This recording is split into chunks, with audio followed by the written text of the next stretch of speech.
virtually unlimited ammo, easily gain stacks, easily blast away any enemy that's flanking you, and with only 2 maxed paradoxes, it's roughly 96% chance that every time you pull the trigger, you will get 2 rounds back, because each pull of the trigger fires 8 shots. 8 times 12 is roughly, what, 96, so it's 96% chance.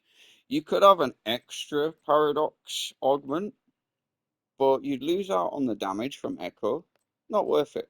At 96% chance, your shotgun will do all the work you want in any fight you're in, and you won't have to worry about ammo.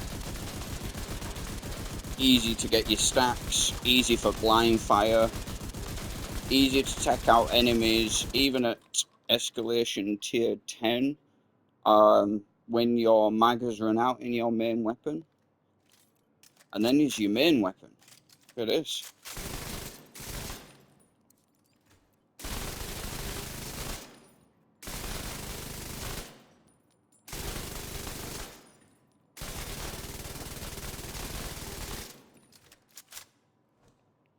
Now, I am using back and forth on my shotgun.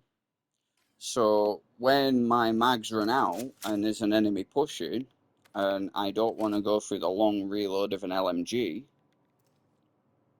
if you look below my ammo and everything, you can see the little 2 gun symbols. I switch to my shotgun. I get plus 10% fire rate.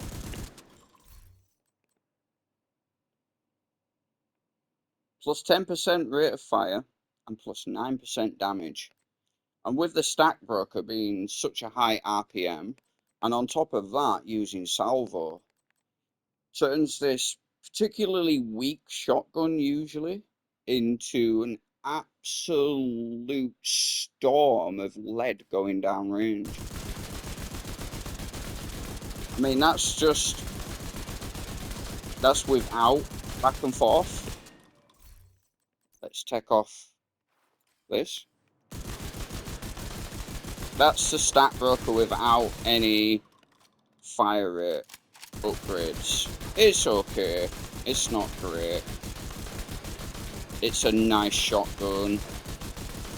It looks alright. It feels alright. It won't get those quick kills, but it'll boost your stacks quickly. You add salvo to the mix, however. Much better. But still, not hugely amazing. Especially considering the gun's low range. But you add the talent back and forth to the mix. And then when there is an enemy pushing, or someone's coming close, or you just don't want to commit to a whole frenzy mag, because let's be honest, there's no point in switching to a fresh mag of frenzy 150 when there's only 1 or 2 enemies left, or at the start of the fight, maybe you just want to gain your stacks. Look at that fire rate. And paired with paradox, your mag's not running out, so you can fast fire like this for as long as the whole buff lasts, which is what, 10 seconds. That's 10 seconds of absolute hell being unleashed down range. It's awesome. It's awesome. Now, on top of that, I am using the Seska knee pads for the extra crit chance, because LMGs and shotguns both have a very low crit chance. And I've rolled my LMG with crit chance as well. And with all that, I'm sitting at a comfortable 59% with my LMG and 54% with my shotgun. Now, as I find new PCs for this build, I will be able to gain about 4% plus more crit chance, which will allow me to swap out a critical hit chance mod for crit hit damage.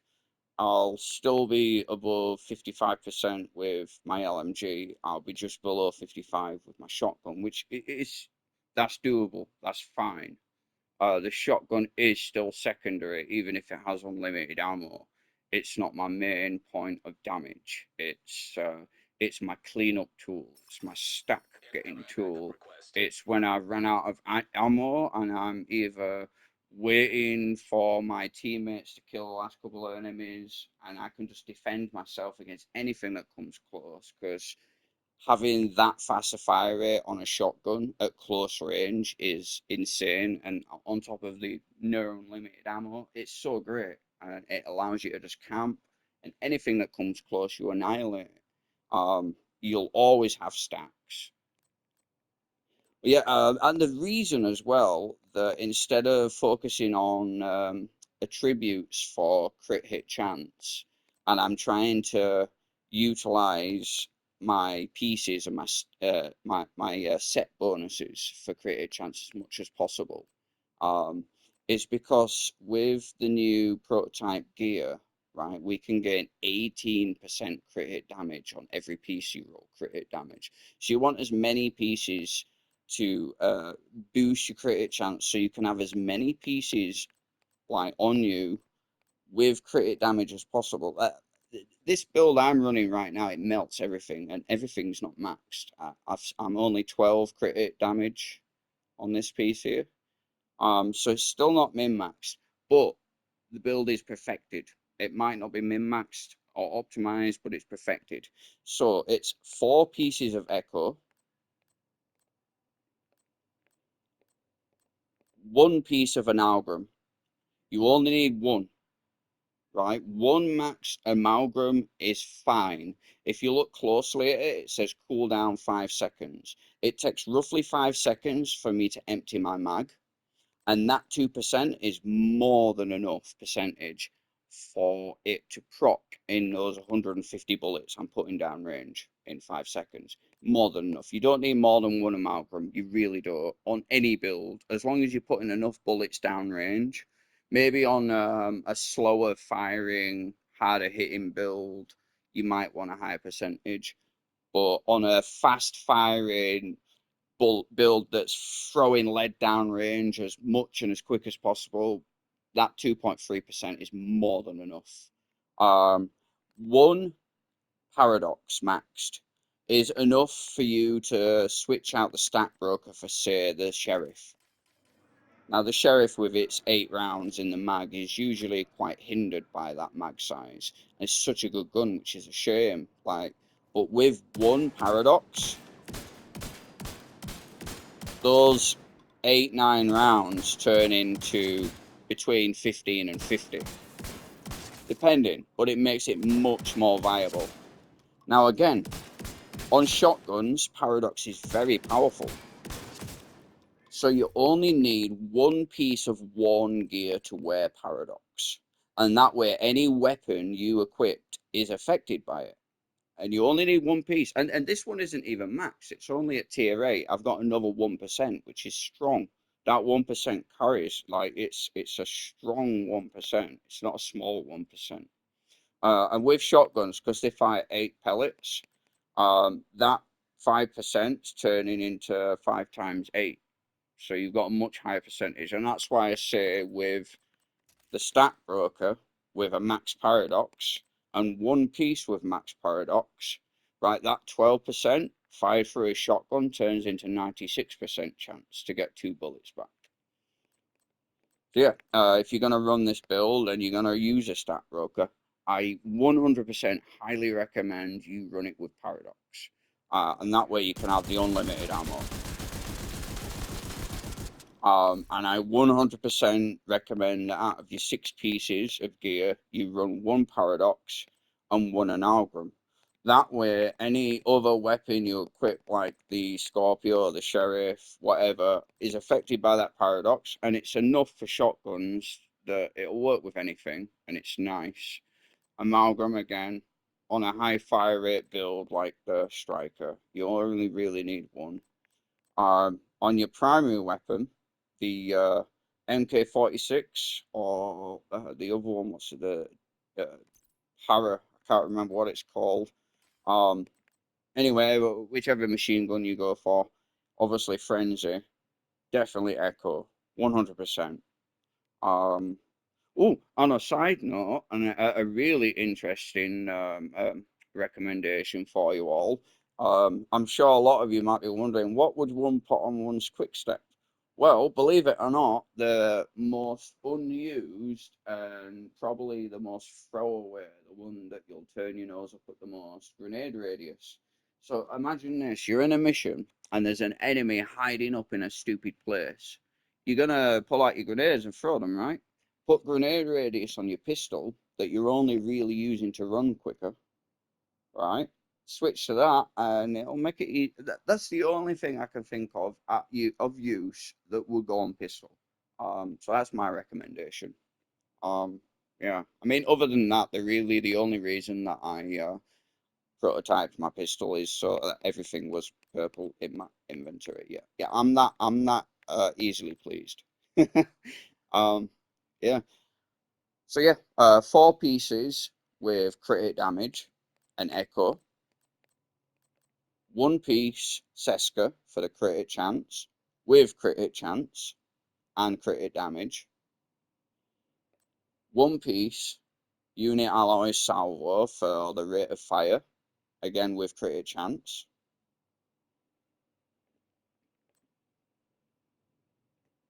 Unless if everything's maxed, you'll need 3 crit chance mods. If everything that I just said is maxed, then you might be able to replace one of these with crit damage and still perform really well, but with slightly high damage numbers. It's only slightly. It's like what, 8% more crit damage for losing a little bit of crit chance. I mean that crit chance as well. If you're playing with a team that has, say, what's that mask called? I can't remember the Coyotes mask. Well, it's been a while since I used it. If you got someone using that, then you can lose a bit more. Don't forget to leave your build open enough so you can modify it based on your group if you have one. For example, my Seska will always be my knee pads because if I want to switch to multi-target, I can just switch to Turmoil, which is also Seska. You know, I don't need to worry about messing with mods to get that crit hit chance back because, again, it's the same brand set. And that's why my Seska's always going to be on my knee pads, just so I can switch that over. So, yeah, always think about that when you're making your build. But this, in my opinion, right, and I'm hardly the best player out there in the world, but I have been playing Striker for what, 4+ years now.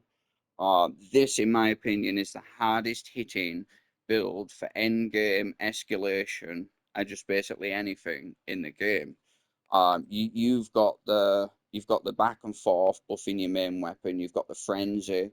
It's capped out on crit chance. It's capped out on crit damage. It hits like a truck, and it's by far, in my opinion, the hardest hitting frenzy striker build in the game. Um, and once I've min-maxed every stat on this and I've got everything perfect, I will be making other builds. This is a burst damage build. You can use measured for sustained damage. There's plenty of other good DPS builds in the game, but I guarantee you, if you play this build specifically and you play it fairly well, you will 90+% of the time always be dealing the highest damage and getting the most kills in every group you ever join. I guarantee you. Like, I'm not the most skilled player in the world. I've got ADHD, so sometimes when my focus isn't there, I play like absolute pants. Um, but even when I'm playing like pants, I generally always have the most kills, the most damage in a group. Even when playing with other very skilled players with good builds, I'm usually on top most of the time. And if anyone ever beats me, and this is the reason that my build's so good, if anyone ever beats me in damage, I check out what they're doing differently and I try it. And if I feel like I should change something, I do. So at the moment, what I'm playing as is the best. It's got the highest damage output, the highest burst damage, and also because of the unlimited stat book, it's just so much fun to play. You'll notice at the moment I'm not running Hive. And it's because I've been trying to level up my augments, so I've got all of the objective directives, other than the ammo one, affected. And there's no point running something with a large cooldown like the Hive. So I'm running Pulse and whatnot. And with all directives on heroic, I can just run around with the shield and shotgun, and I've got unlimited ammo, and I just annihilate everything. You know, it's like an unlimited shotgun version of the Elmo's engine. Like every 5 seconds, I'm applying status effects. I'm absolutely destroying everything. It's just insane, and it's great, and it's really fun to play. And I'm so glad that the devs reverted their decision on Paradox, because recently they changed it so Paradox wasn't working per pellet, so 8 pellets per shotgun slug. They made it so it was working per shotgun shell, and it just completely tanked my build. And I swapped out my level 10 Paradox on my God Rolled Mass to Echo, which is why it's at a level 8, because I just felt like it weren't worth using. And then a while back, a couple of days back, I was using my Stat Broker, which is Paradox, and I noticed that it was working again. So I've remixed my build. I've got another Paradox rolling on my knee pads. And we're back with my original Bulletstorm Striker build, which is what this video is about. On top of how to use it as well. Um, with this build, you need to remember to swap to your shotgun every time your LMG runs out, and it just gives you that extra damage, that extra fire rate. Okay, that's crazy. Swap to your shotgun, and when you swap to your shotgun, you get that extra 10%, you get that extra damage, that extra fire rate. When that runs out, swap back to your LMG. Boom. You annihilate everything. I don't have anything that's buffing my damage active at the moment, and we're hitting at 1.6 on the head, 1.7 on the head, we'll say, and we'll say just under 1.3 on the body, right? But with the back and forth buff, I forgot to empty my clip. That don't help. Just bear with me. Right, with back and forth. 1.3, 1.32, and 1.79. I'm not good at this, and I'm tired, and I don't have the patience. But you get it. This build cracks. It slaps. It's really great. Um, in escalation, of course, I'll have the Revive Hive. Um, and if you're playing like lower tier stuff and you want to just get things killed quicker, you swap out the knee pads for Turmoil. That's great. If you're having problems with survivability, you can take out the Salvo for a Striker, and you can add Exodus gloves, which is what I've done for my partner who's not used to using low armor builds. She usually plays healer and skill builds. This adds so much survivability. It allows you to stay out of cover for longer, so you can put more damage down range. Also works for tier 10 plus. You don't need to go max damage for tier 10 escalation. This will give you just as much damage as mine. You know, if you're finding it difficult to stay up, and you're finding it using medkits or relying on the healer too much, going for this can give you more damage. Because it gives you more time to stay out of cover. When the Exodus gloves pop, it takes you out of combat, so you can either keep firing or you can duck back into cover or reposition, get your armor back. Yeah. I had someone recently on another YouTuber's stream that they asked him about one of my builds, and he messaged me, and this was the one. It was Sheriff with Exodus, and it had a piece of Paradox. Um, this is an amazing build. Like you've got virtually unlimited ammo. You will have to reload every now and then if you've only got one piece of paradox, but it's fine. You can stay out of cover for longer, or you can get your armor back with Exodus. If you get too greedy after Exodus pops, you've got your Reviver Hive. By the time you get damaged again after being revived with that, your Exodus gloves are ready again. And then by the time you go down after that, your hive's ready. It's got so much survivability. Um, and it's yeah, it's such a fun build to play as well. Like this is great as a cleanup weapon. When there's only a few enemies left, oh, it's just great to just play with. Sometimes when you can't be asked with stacks, it's such a good weapon. It has unlimited range. There's no damage drop off. It's super accurate.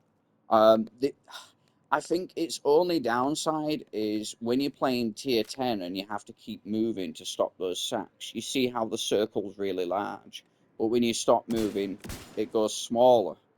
Um, and that's the talent on it. You know, you see there the accuracy, 100%. That seems to only affect when you stood still. Thankfully, the no damage drop off stays active, but the spread is so much bigger when you're moving, so you have to stop to get those shots. So I feel that anything above tier 5, the sheriff's not as great, and you'd be better off just having the stat broker to get shots. And because if it's unlimited ammo with its paradox roll, it's great for when enemies push you off flank, and you can just pick them off nice and easily. Um, it'll have this fire rate because when you panic and switch to it, it'll activate that 10%. And then when you switch back to your main weapon from this, it's not 10%, but it gives you 5% rate of fire and 4% damage. And then on top of the rate of fire you're getting from this piece, it's just so good on the military MK46. It just turns it into an absolute buzzsaw of damage, and that's why I call this build Bulletstorm, because you're just putting so much lead down range. Well, anyway, guys, I'm gonna end that video before it gets too long for me to save on my PlayStation. Um, and I hope you found some of this informative. If you have any questions, just ask me.